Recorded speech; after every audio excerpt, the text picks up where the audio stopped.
Welcome to the, this is now the 10th workshop, digital marketing workshops. These are free and they're going to be, this is the last of the series of 10, and then we move to bi-weekly and we'll have guest speakers as well. So we probably won't be repeating these workshops in this current format. The format will be the same, but we'll have guest speakers, and then we're going to have some more hands-on session using an app that we've developed, which will intersperse between the guest speakers, and they'll be every 2 weeks. The structure for the next hour and also ongoing is a short introduction as to who we are, what Vision to Success is all about. And then we've got the educational presentation. We've got quite a few things to get through today, so probably not much room for chat at the end, but we'll have more chat in the following workshops. There will be a chance to ask questions. I do have the chat open, and Rachel, my colleague, will be dropping any questions that are in the raised in the Zoom start again. Anything raised through LinkedIn, Zoom, or Facebook will also be in here, so that if you're watching the live stream, then please feel free to pop any questions into the platform you're using, and that will come through to us. We're using a platform called Restream, and then we'll pick those messages up from there. If you'd like to join us in the Zoom room, you're very welcome to. And so without further ado, we'll move on to the presentation today. So one of the biggest challenges, I don't quite know why this is. I think it's because there is some complexity to it, but a lot of people sort of measure their digital marketing just purely by the results. Well, unfortunately, as we've talked about in previous workshops, the end result, so if you do some social media, you're not going to see any end results very quickly unless you're doing the advertising. But they do have an impact. It does help. And so I'm going to show you some tools that you can use, the free tools, which you can use to actually identify whether, what's happening on your website, and hopefully then start to say, well, okay, that worked well, but what could be even better? And I like this phrase that appears to be attributed to Peter Drucker, who's a management consultant from, he's been around a few years. But he says what measured gets done. Where you're measuring something, you've got some focus. So we're going to take you through those ideas and those tools, which hopefully you can use. Just a little bit about me before we move on. So I've worked with over 500 companies the last 20 years. I've been working with technology since 1984. So when the computers were the size of complete houses. And I'm the founder and managing director of Cub, and Vision to Success is a brand of Cubs. Just a few housekeeping rules. We're on speaker view during presentation, gallery view during interactive sessions. Use mute when not talking. When we have a large room, then obviously raise your hand. But we should be able to have a nice chat at the end, and then keep your video on. If you can, when we are having those conversations, so I know who's wanting to talk and who's not. So what's the purpose behind these workshops? I mean, we do go to quite a lot of effort with these. It's basically it's us putting something back into the world, and hopefully improving the knowledge that's out there on how to do marketing. And and if you sort of raise some questions during chat, we'll do our best to answer any questions you might have. And we're also going to be talking about how we're building a community to support marketing. So what is Vision to Success? Well, we've got the free Wednesday workshops, 11 till 12. And they say after Easter, they'll go to bi-weekly. We're going to have a break for Easter. We've got a book, which I'll tell you about in a minute. We've got a couple of online courses for those on social media and LinkedIn lead generation. Then we're also building an app, So that's where it takes you through a series of questions and helps you develop your own marketing strategy, and most importantly as well, an implementation plan. I obviously do one-to-one coaching, we do marketing reviews, and we do the full business strategy through to marketing strategy and so forth. As I say, I've worked with over 500 businesses. There's probably not a sector I haven't worked with. Based on the fact that there's a lot of complexity, there's a lot of knowledge you do need to know. I've tried over the years to bring it all together into one book, and these are the actual practical aspects of implementing it. We've kept it at a slightly higher level than do this, do that, but it raises all the things you need to think about. One of the interesting things is a lot of the principles that have been developed over the years haven't really changed. How you do it has. So what I've tried to do is put this into a book that you can use as a sort of manual, how-to manual on, right, okay, I need to be doing this, I need to be doing that, and so forth. So 3 chapters are on building the strategy and implementation plan, and then the 7 chapters on practical implementation. And the workshop today is chapter 10. We're building the community. We'd love you to join us. This is free. We're a marketing agency helping to launch NetHub, and it's the cross between LinkedIn and a CRM. So if you are networking and need to prove an ROI on networking, then you need to, this is a platform for you. As I say, it's free, there's no cost to it, it's free forever. And then we've got our own group on, so Vision Success is on NetHub, and we're slowly building that community. And we'll start doing more work on this as time goes on, as we get more people involved. And also we have running in tandem the WhatsApp group, so that any news and so forth is also put into here. Please email Rachel or send Rachel a message in chat to get added to the WhatsApp group. So without further ado, let's get on with the workshop. So as I said before, is what measure gets done. It's what's working in your digital marketing and what could be even better. And so we're going to look at some of the tools and why you do this. So why is it so important? And the reason I put this slide in is we have this conversation quite a lot with clients. And I think part of it's down to the fact that some of the tools, although free, are not that easy to access. But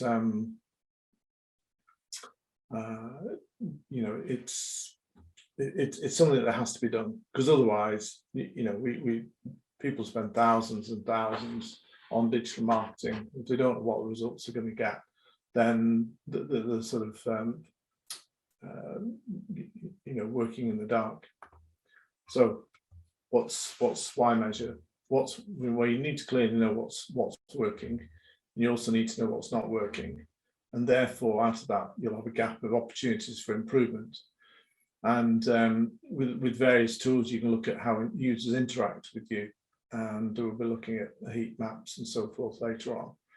And also, how you perform against your competition. And as I've always said, we're not here to copy our competitors, but it is useful. You can gain insights, because if they're getting traction on something you're having difficulties with, then using various tools, you can actually find out how they're doing it.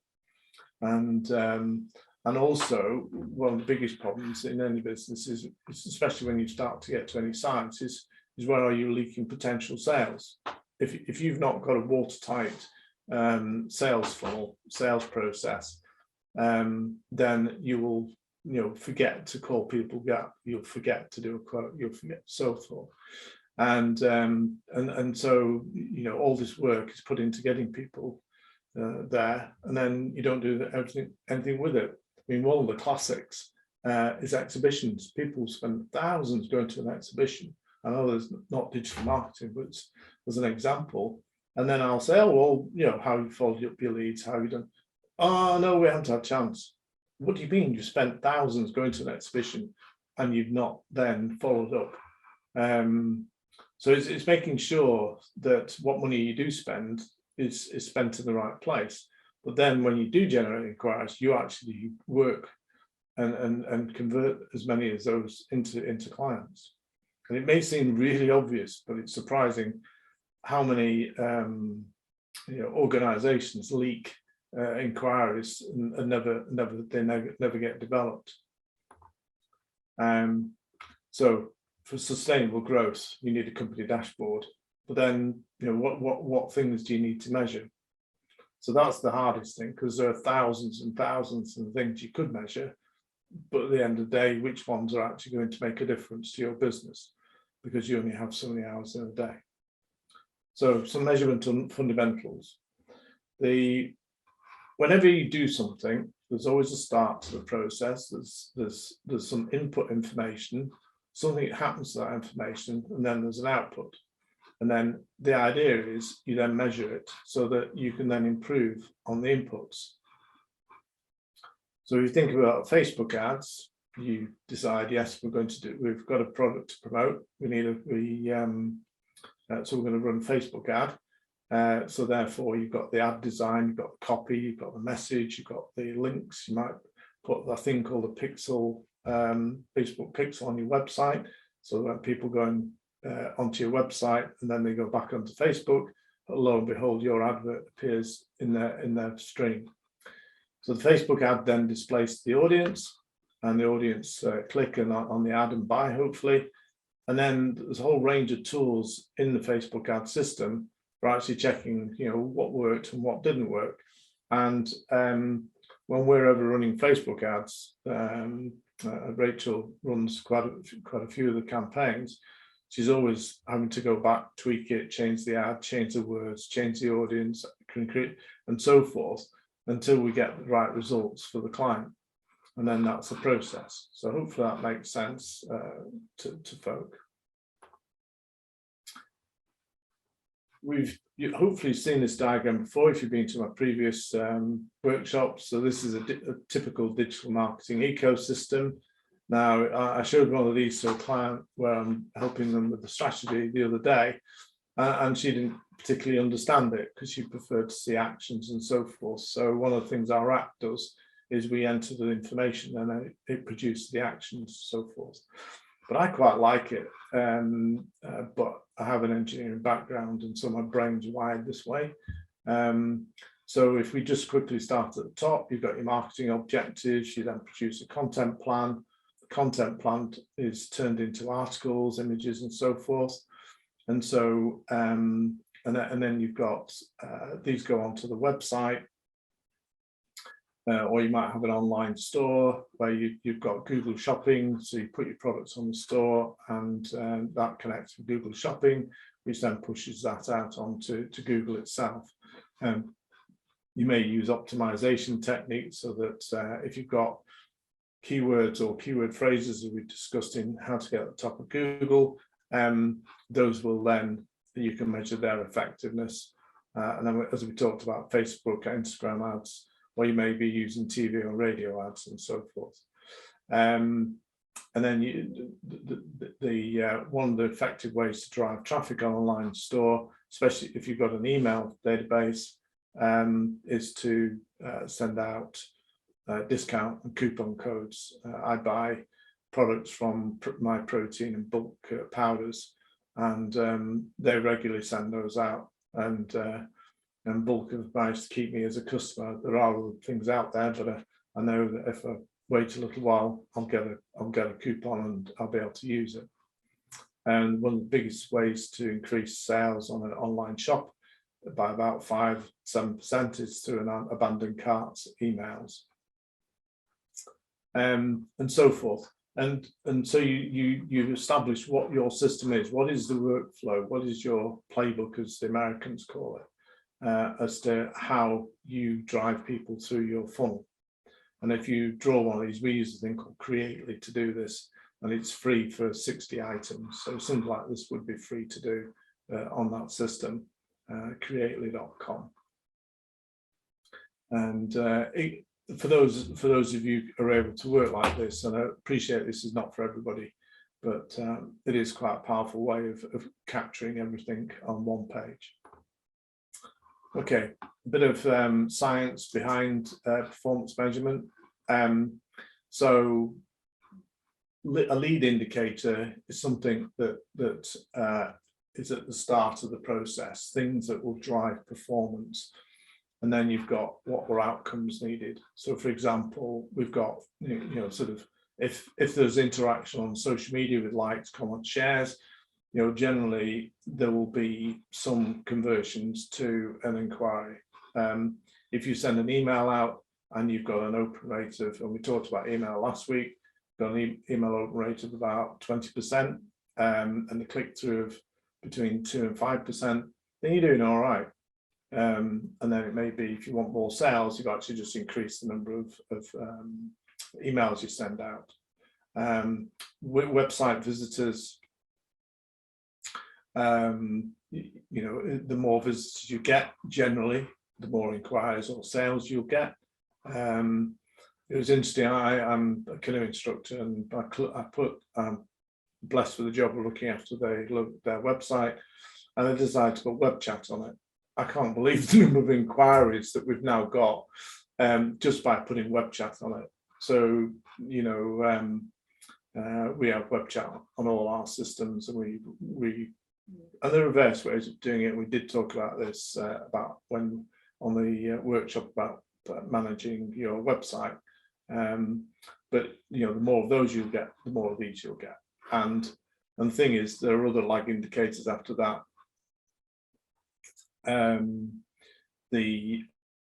So you get sales like that, then and then you've got profit.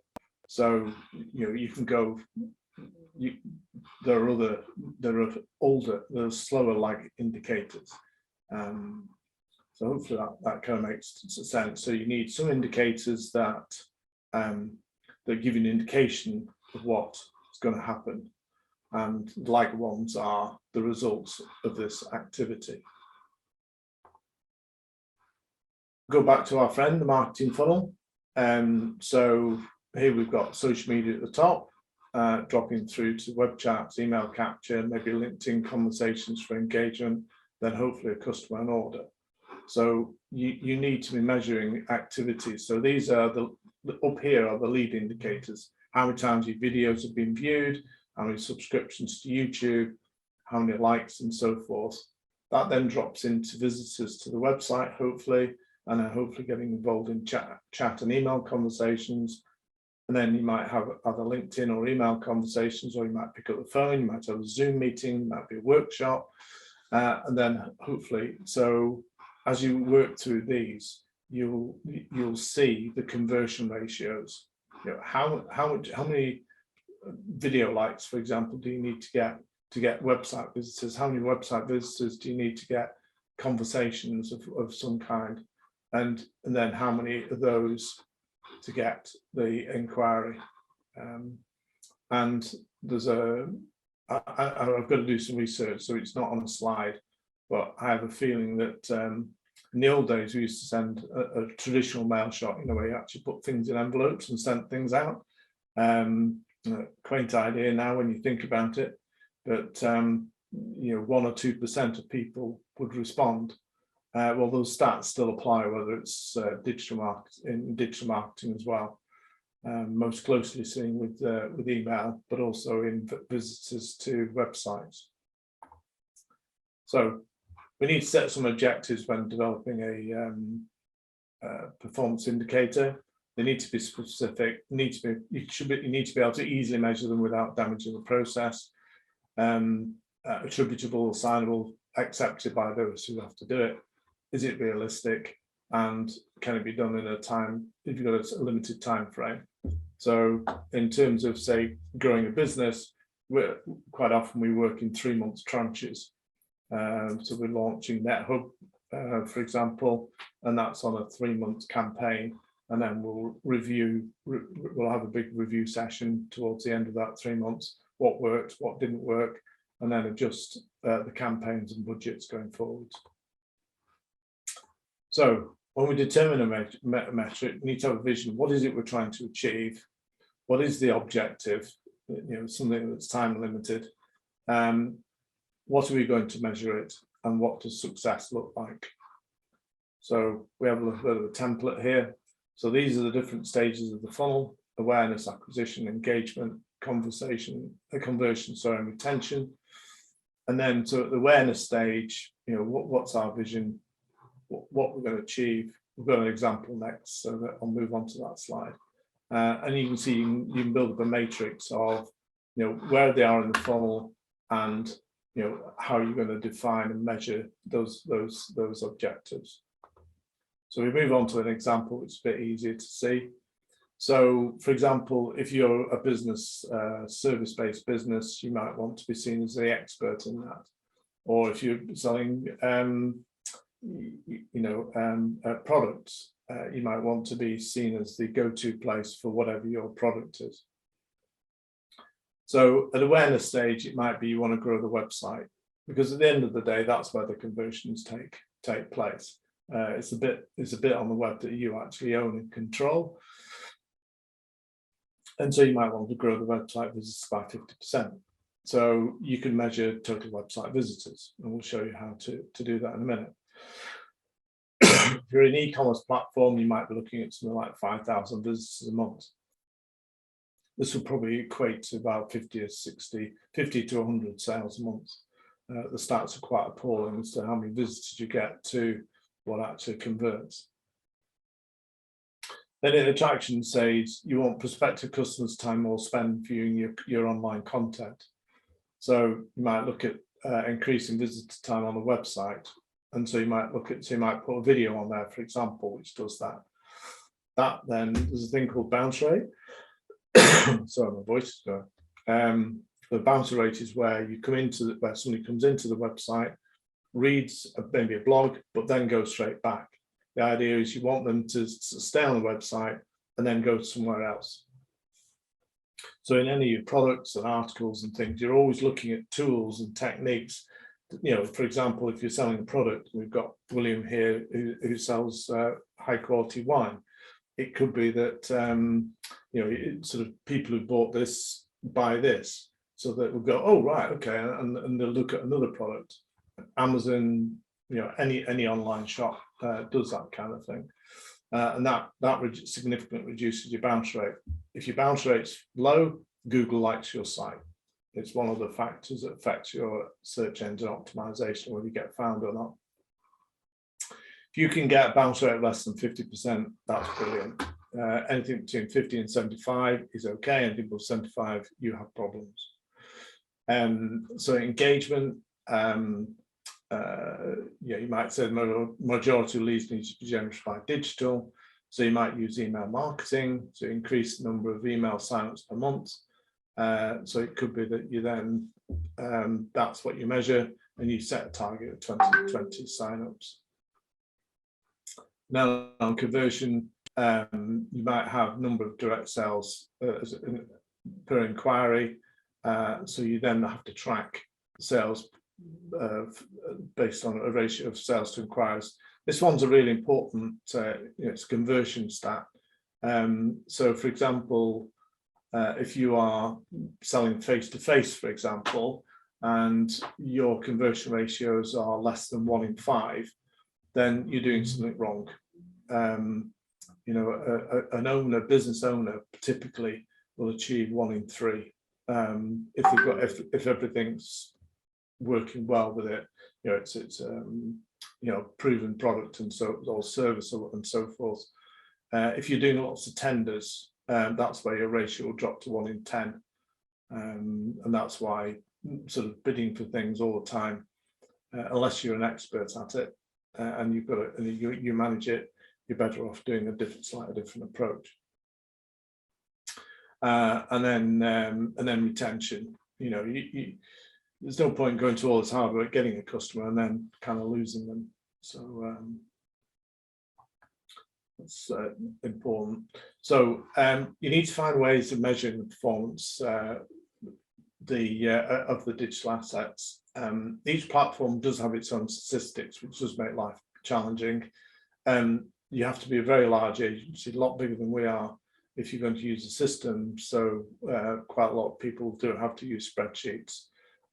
We do have some tools which automate it, but when we want, if we wanted to aggregate it all, we have to use a spreadsheet. I would record the higher level stuff. We've got a client at the moment where we're working with them to try and identify what detail to put in the spreadsheet and what to leave in the systems. And then most importantly, review those stats each month and look at how they could be improved. So we'll look at some of the free tools that are out there. So the top ones are Google Analytics, GTmetrix, Search Console, and then there's a few others which we're going to talk through. So this might be off-putting. This is a dashboard for Google Analytics. It is free. There is a little bit of technical work. If you've got a website, your developer should be able to install it within about 5 to 15 minutes.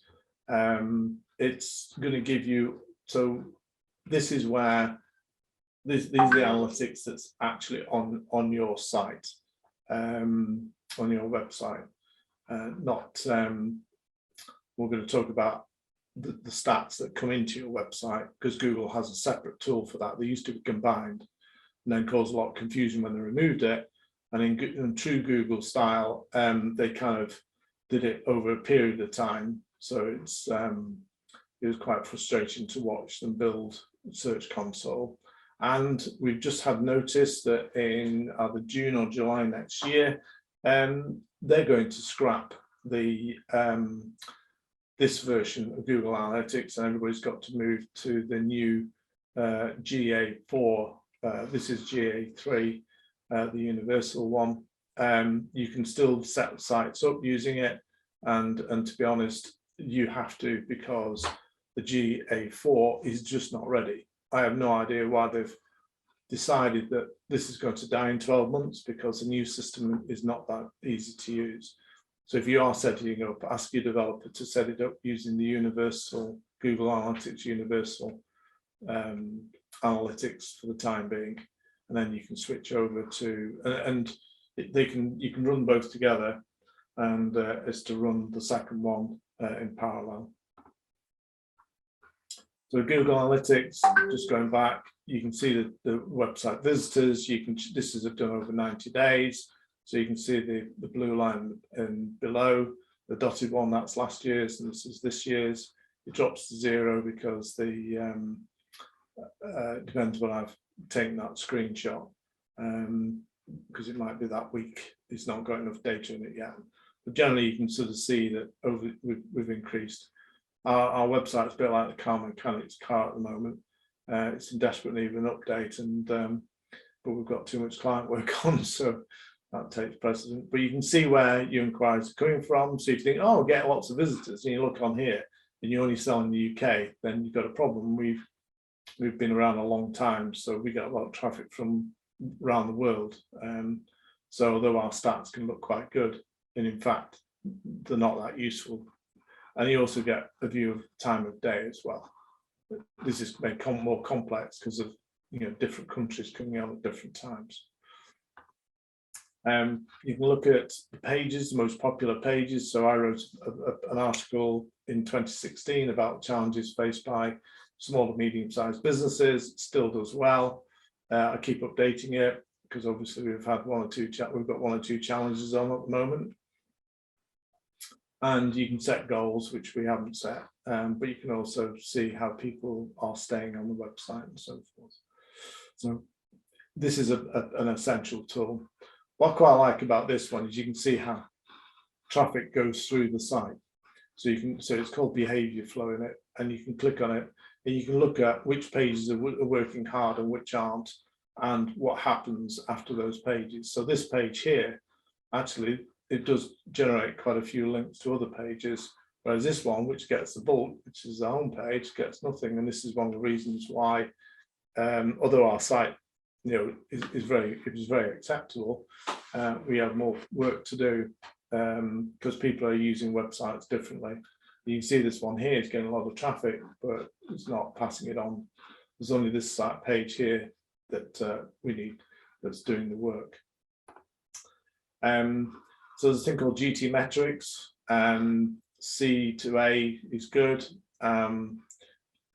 We've obviously got some work to do, and it looks like we've got a video on the front page which is needs to be more optimized, which would then improve this, and it would improve the speed of loading.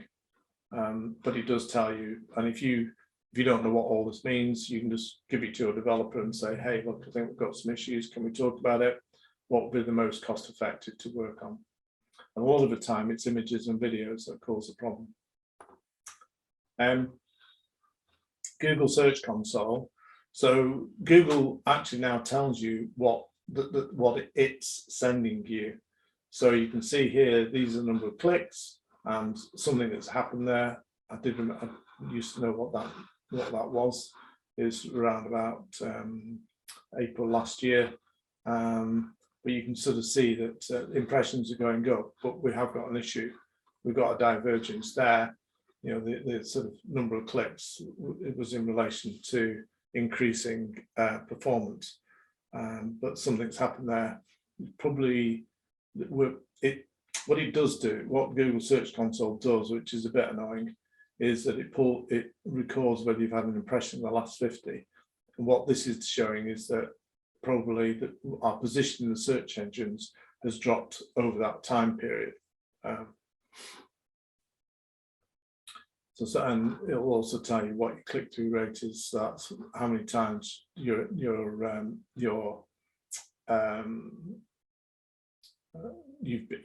sort of result has been shown in the search engine and people clicking through. And interesting, we're back to this 1 to 2% conversion again.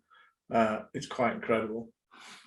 So if you have too many steps in your line, then everything's applying 1% conversion rate to it. You're not going to make many sales, because each time there's a step, you've got that 1% conversion. So these are the queries. So Charlie, who runs the agency, she put a post about the elusive truth about social media, and we get quite a lot of impressions, but we get quite a few clicks. But the conversion, the click-through ratio is quite low. My article, which is Challenges of SMEs, we get a 27% click-through rate. It's only shown 984 times, but 270 they've clicked through, and so forth. And you need to be able to do this. Now, there is a wee bit of technical work to do to set up Search Console, but it's very well worth it.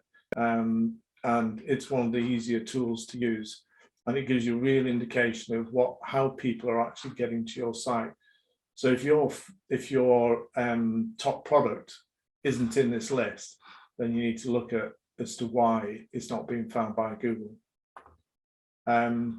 It also tells you what pages are working. So this is the article. So over this time frame, it had over 1,000 clicks from 27,000 impressions.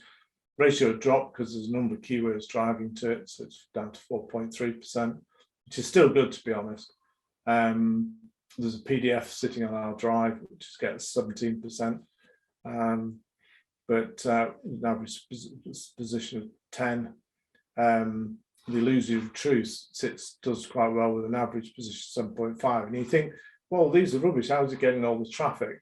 Well, these are an average, so you may have 1 or 2 keywords that drive to this page that are, 1 or 2 in page position 1 or 2. Then you've got a few at the 50, and of course, good old averages. So these numbers actually are pretty meaningless. You're better off looking at specific keywords. So the elusive truth is averaged at 4.3, challenge of SME 3.6, and so forth. And we've got Cub, which you'd hope to, is down at 1.6, so quite high. The only tool that's free that's going to give you any sensible data is Uber Suggest from neilpatel.com, and I've spelt it wrong. There should be no S there. And you can if you use it on Chrome, and your Chrome Gmail password, Gmail address is the same as your analytics and your search console, then you can connect up free Uber Suggest with Search Console, which gives you far better data. But it also allows you to look at, what keywords are working for you. There are other tools like Moz and SEMrush, or Hrefs, which we have access to. But Uber Suggest is the one that's free. You are limited to searches these days, but it is still free. There is a paid version of this as well. It depends at the end of the day how important this is to you, how much fine tuning you have to do, how competitive your market is, and so forth. The other thing you need to check is, even though your website looks perfect, it will have errors in it as far as Google's concerned. And so you can run these tools to identify how well. And you can see, even on our site, we've got some issues. Some of them is difficult to fix, but broken ones need to be fixed quickly. So it's identified 3 that we need to go and work on. LinkedIn. Now, the personal page used to have some brilliant stats on it, but they moved it all, so they want more people to use the company pages. And so one tactic is to post onto a company page and then share it onto your own, and that way hopefully you start to generate some stats. But it does give you some good stats when you do that. This was a period of time where we were posting quite a lot, and so hence driving up the traffic. For those who are serious about LinkedIn, as we covered a few weeks ago, you need to be using Sales Navigator. Sales Navigator gives you a thing called the SSI index, Social Selling Index, and it shows you all the areas. So if you're it gives you ideas of what you should be doing in order to improve your performance. In my industry, I was in the top 3%. I did have a screenshot a few years ago where I was 1% across all of these, but I've not been so active on LinkedIn these days. Facebook page insights, they keep changing these around. I think that they've changed it again, but you can get a summary of what's happening on your Facebook, and again, it's free. This page isn't particularly active, but it gives you an indication of what you can look at. What's working, are people watching the videos, are you getting reach, and so forth. I sent because I put a post up that done particularly well on the Shropshire Paddle Sport website for the canoeing. Our stats went through the roof, and we got quite a lot of organic reach, which was really good. But it is a community club, so people in the club were all sharing. It's a lot harder to get organic reach when you're a business, unless you've got something that people can engage in.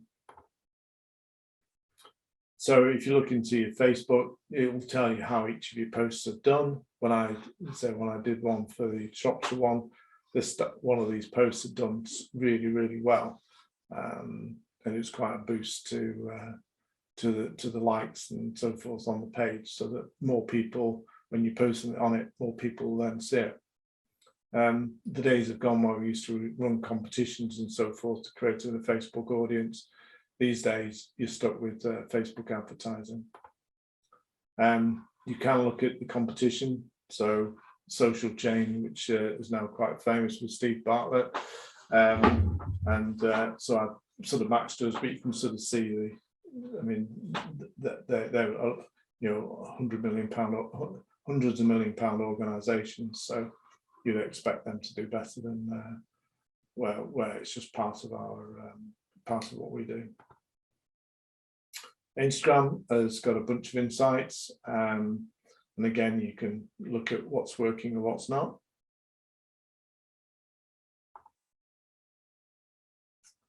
Gives you the how to break the followers and so forth. Gives you some idea of some of the information you can pull out. These slides will be downloadable, so if you want to do a deeper dive into them, they'll be up later on today onto the past workshops pages. Google My Business. This is a sort of the Cinderella of the social media world, but it's actually really important.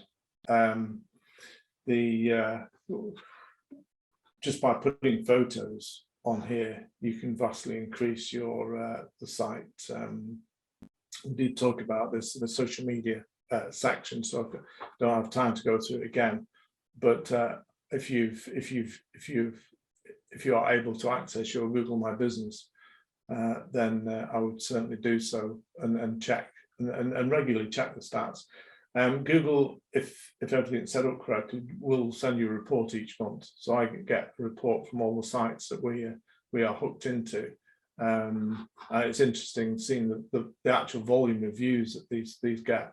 So the easiest way, you can do posts on there, but they disappear after. Well, they don't disappear as such, but they're not promoted after a week. Whereas the photos do really well. So if you're a text-based sort of business, where leadership or something like that, then just put memes up where it's got the words on and so forth. Little sound bites or whatever, but certainly not to be ignored. Email marketing. So here we've got a dashboard, 6,500 contacts, 1,700 open, 144 clicked, and then I don't quite know why they call it blacklisted. It all seems a bit weird, that, but unsubscribed is what that means. And you can see on the screen here, so for the drop-in workshops we ran earlier this year, last year, time flies. So we sent it out to 55, and we had a 34% open rate. But typically on this size, you've got 6,000, 16% open rate, just 1.5%, and then just under 1% unsubscribed. Those are about average stats. So if you're getting below those, you need to check it out. If you're getting above those, pat on the back. We did quite well with this one, which was a similar sort of stats. Yeah. We use Vimeo to host videos.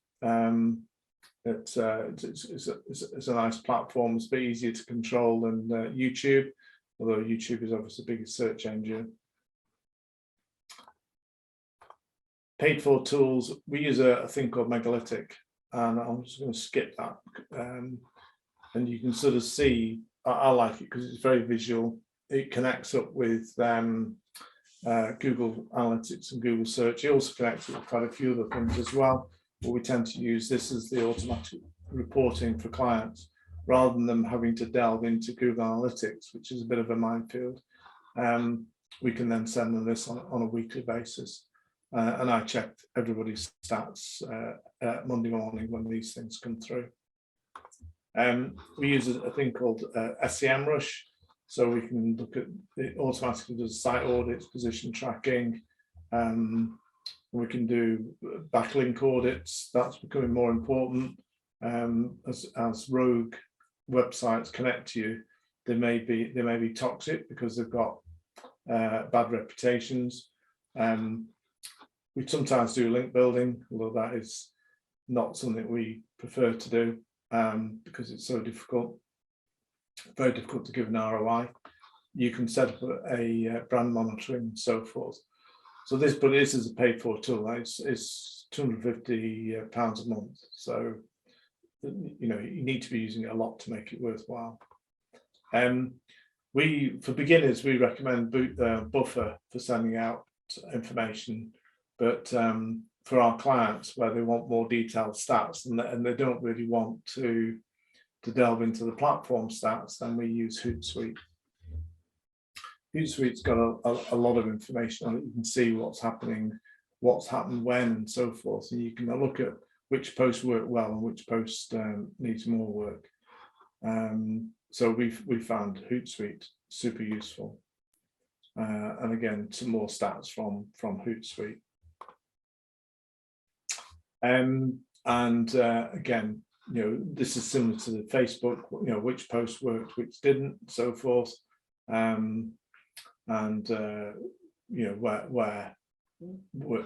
more work needs to be done. So bringing it together, you need to think about what you're trying to achieve. There's no point just measuring random things. You need to figure out where you want to go, and then you need to document. What does your marketing system look like, and document it in a way that makes sense to you. And say I like Creately and flowcharts, but it's not everybody's bag.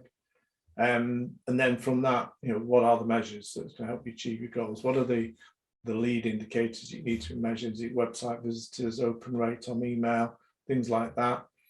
And then, what's the way you're going to measure it? Is it inquiries or is it sales? Is it, how are you then going to measure what success looks like? And then, the biggest thing is who's going to do it. It's somebody has to take ownership of it. It shouldn't be, if you've set it up properly, it shouldn't be a huge amount of work, but it is something that can sometimes drop off job lists because, we've got to deal with this customer inquiry and so forth. And then, is it worth investing any tools? As I say, Google Analytics, Search Console, GTmetrix, all the platform stats are all free. But like as an agency, we've had to invest in tools, or is it you get reporting as part of it, like in Hootsuite?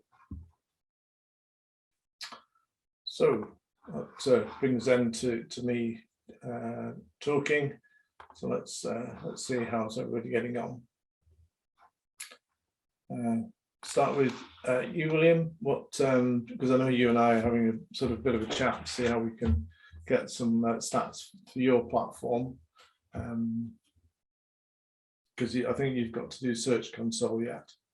Yeah, thanks, Peter. So this presentation is particularly of interest. Our website has seems to have taken a dive for the worse. We've inexplicably lost sales. Very interesting talk. I think what jumped out at me was the Sales Navigator. I think that might be useful to set up some sales selling index, because we're in a very competitive market. We've managed to identify our main competitors, and it would be great to. I mean, I just sort of hear anecdotally that they're doing quite well, but it would be interesting to know how we measure up against them. I think that's really important. And I regularly look at Google My Business as well. Maybe I'd like to maybe get more insights from that. Yeah, especially yes, because we do need to get your Search Console set up. Yep. That's super important, because that'll, to be honest, that'll tell us what keywords are now working and what's not. Yeah. So the sooner we can get that set up, the better. If you've identified your competitor, I would stick them into Uber Suggest and see what because you can put, not only can you put your own company, obviously you can put your competitors in as well, and they'll tell you what keywords they're ranking on and how well they're performing. You can get quite a lot of information out of Uber Suggest on them. Yeah, we did use Moz for a while, and that was a paid service, and they continued supporting us after we sort of we disengaged from them. Is Uber Suggest in that sort of in that same sort of quality as they are, or Moz is better. you think they're better? Yeah. So in order of sort of ranking of, so the way we progressed, so we started out on Moz, and then Neil Patel sort of, because we follow Neil Patel. If you want to learn anything about digital marketing, he's a really great guy, and he launched Uber Suggest, and it was a brilliant product when it first launched, and then he realised that it was getting drowned in people sort of making, taking advantage. Well, not taking advantage, but lots of people using it. So that's when he sort of restricted the free usage and then introduced a paid usage. And he's got a couple of levels now. But if I was comparing the three, I would say Uber Suggest is the entry, then Moz, because it is a good product. Yeah. But SEMrush is the daddy. It's the tools in it, but it is expensive, and you do need to be using it a lot. So we've got all our SEO clients on there, so we know what's working and what's not working, and then Rosie then jumps on and sort of works on the sites and so forth to do any work. So sort of Moz should be more than enough. It'll give you better information, I think, than Uber Suggest. But if budget's tight, then Uber Suggest will give you enough information.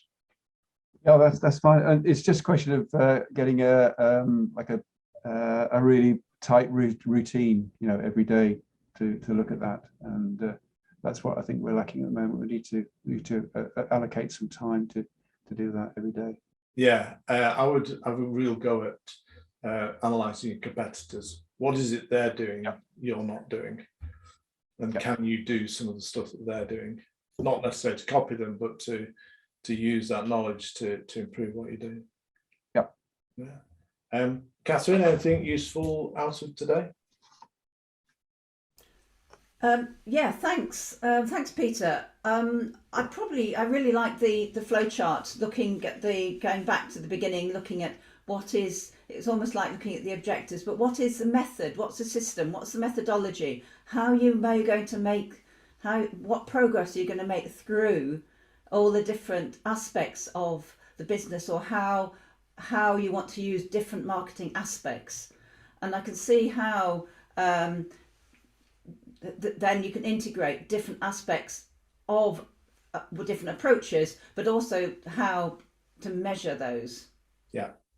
Yeah, absolutely. We do it with every client, and like I say, I was with a client the other day. I knew there were three people in the room. I knew one of them would understand it because they were a systems guy, but the salesperson did say she struggled with it, even though.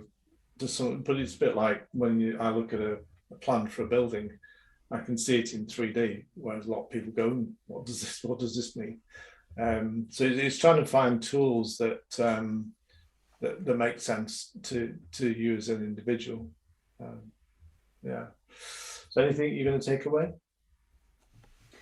For me, I think again it'll be a bit more of the rather than just having a random list of marketing tools.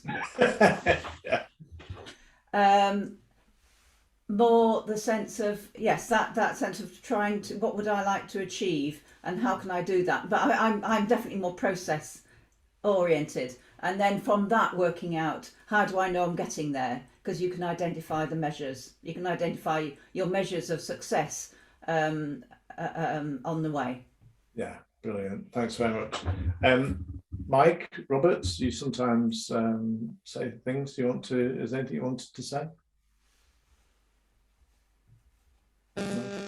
Sarah, Nikki, Kate, Azra, anything you would like to add or contribute?